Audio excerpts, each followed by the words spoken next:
Here's the 25 key points from the Season 2's Dev Q&A earlier today. And also very quick before we start the list, these are just my summary of what they wrote. They have a way longer version. It felt like I was reading a book. But basically, you can go into the Discord and see it yourself. I just took their key points in their answers and summarized it in this bold text right here. So that's what you're going to see in this list. Kind of like the topic and then the summary of their answer. 1. Legendary KD will be on the way. No confirmed date yet. On a side note, our Quartzsite creator friend DRL predicts that KD will be the next in line in the Prime collection. And it makes sense because the first season was LeBron James, second season was Steph Curry, and third season will most likely be KD. 2. Mobile controller support. And this answer is in their own words. We fully understand the demand for controllers.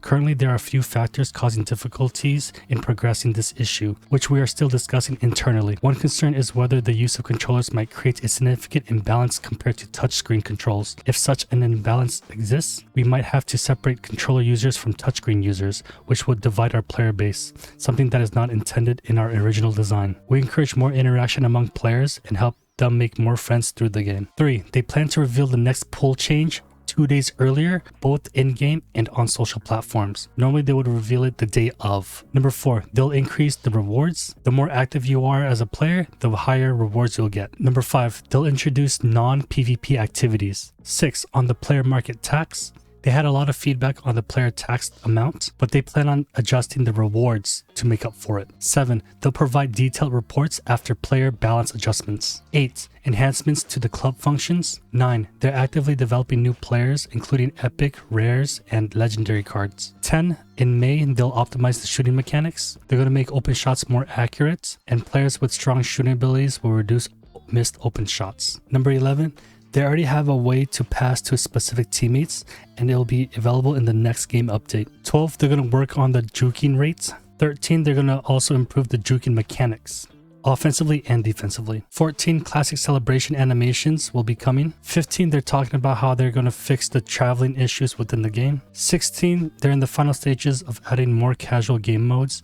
These will include individual player storylines and engaging challenges in upcoming updates. So kind of like they're going to add in a single player mode and stuff like that. 17, they're considering a ban and pick options for higher ranked players, and it's under development. 18, they're going to explore different ways to get difficult to obtain players. 19, they'll disclose probabilities and announcements. 20, they're going to enhance the AI in Dynasty mode. 21, they're going to maintain the minimum price restrictions in the market. 22, they're going to reveal the details of Lucky Shot mechanics next week. 23, new content related to the variety of clothing and accessories in the next update.